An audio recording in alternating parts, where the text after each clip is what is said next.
đồ số lần số tù cũng ở lưu trình chén hàng xã charter đồ cho bây sẵn ở nhau lưu lọ California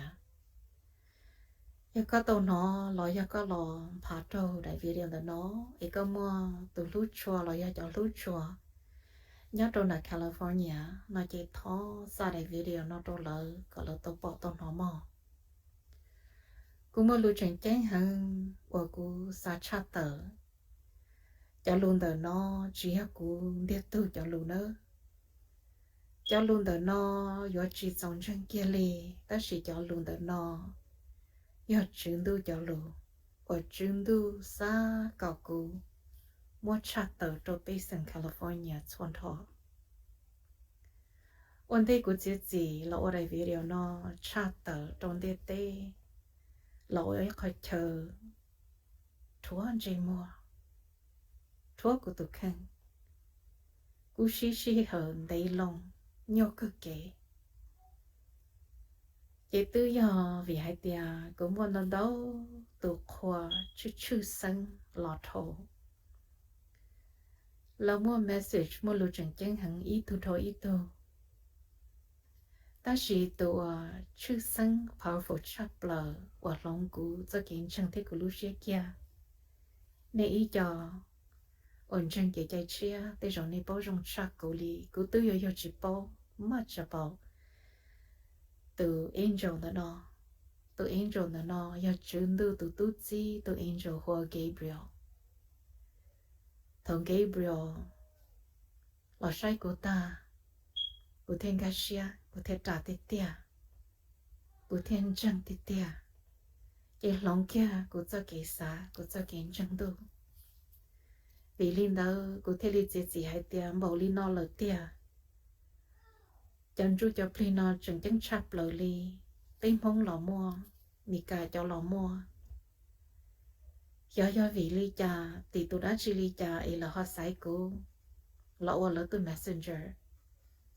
ta chỉ nó cũng chẳng lỡ thế tia cũng mất của lúc xe thế của lúc nâng mâu tả cho chuyện đâu cái thó niệm lòng rồi rong giờ tiền đi chỉ chẳng cái trái chia đi chỉ một church đi chỉ tăng đô đi chẳng đã chỉ thế tăng đã chỉ là xí bằng nữa thọ niệm lòng chuyện đô là khi ilu xí hở ở chỉ chẳng hàng trâu cổ nếu khi hay tia lúc cổ y lì gió lò nó lúc vẫn thi cổ xa lúc xong nó nữa ở trên là gõ chuyện đấy toàn đây nó kia xưa gió lò na đã đưa chân núi chân mò chỉ bao sầu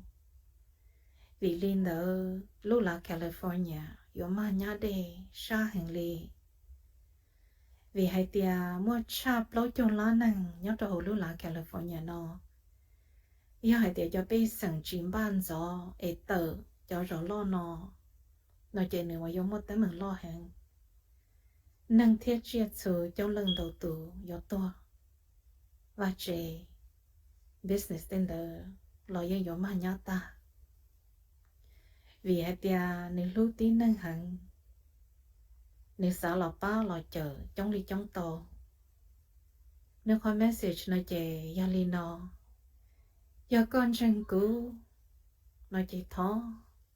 cho nên có lưu có khó khỏa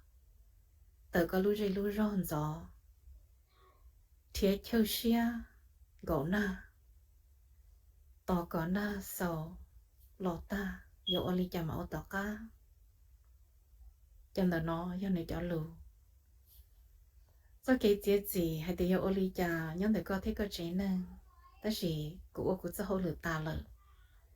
do cái chế gì là một cha tự ly nó nhô hình trâu cũ dạy luôn ra lo chắp lời nhà chắp lời ly cú xí hơn đấy cần gò của mà ly là chế gì ly nó nữa giờ khỏi trắng tia cú là trong ly này số lần số tù tuy là vị cú xuyên mẹ vị cú do cái chân chuyện đu chỉ ta ít bộ sản tia ta chỉ cú nói dầu cú bỏ dầu cú theo ly họ chế gì mà bằng là hay tia cú yêu ô ly nó cái do cái chế gì hay tiền chân thiết chiến chân thế giờ nhai có chế năng một chỗ khỏi thơ xia mình gì nhóm này có chế gì nên lần từ họ xã bố cho của tụi khăn đầu cha nó lại hắn đi họ xã bố mình gì do của ra đây nâng hãy tiệt tông đầu lúc xong nọ cũng chỉ thấy bỏ ra gì bên không chỉ một tông đấu luôn bày trò lò của yên giải tỏ ni chọn tớ cũng mất proper comments tua lỡ cho khỏi việc tia cũng bảo tổ thia nhưng bảo tổ chỉ cho hai tia trong lần đầu tử yếu sâu lũ chỉ rong câu chỉ cũng chỉ sòng chạy lũ chỉ rong câu cũng chỉ sòng chạy giải negative comments li của hai giờ này lần từ một lũ chẳng chăng xã nông xã hải là do xã kia cũng giải tỏ ni cho email mò ni email của tao ở trong đó ni lũ chỉ hở nó cá nhau rong đồ sau lần số tử bye bye. Crews in Northern California are scrambling to clean up after a storm brought deadly flooding, high winds, and landslides over the weekend. At least one person has died. CBS News correspondent Jonathan Vigliotti is in Elk Grove, California, one of the worst affected areas. It's been a race to higher ground in Northern California after a massive storm brought severe downpours this holiday weekend. Many residents in Sacramento County have been ordered to evacuate after the historic rains breached at least 2 levees. Authorities calling the situation incredibly dangerous. And I told my husband, no, I'm not safe. I don't feel safe. There are growing concerns that swollen rivers could continue to rise this morning after they overflowed onto nearby roadways. First responders rescued at least a dozen stranded drivers from the air and through the floodwaters that turned deadly for at least one person near the town of Wilton. A person was found deceased who had been trying to drive through the water. Across Northern California, neighborhoods have been submerged while landslides blocked roadways. Powerful wind gusts up to 60 miles per hour downed trees, causing power outages for tens of thousands.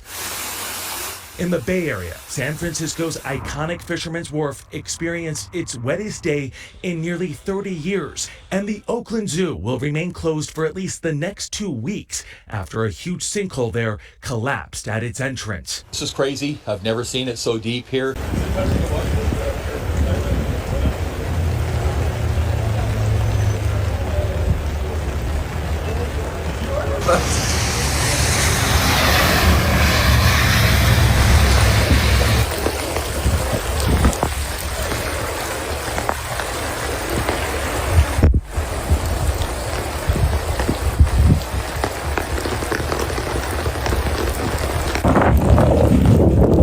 Northern California was inundated with widespread flooding and power outages as a powerful atmospheric river barreled into the region, forcing water rescues, several highway closures, evacuation warnings, and shelter-in-place orders.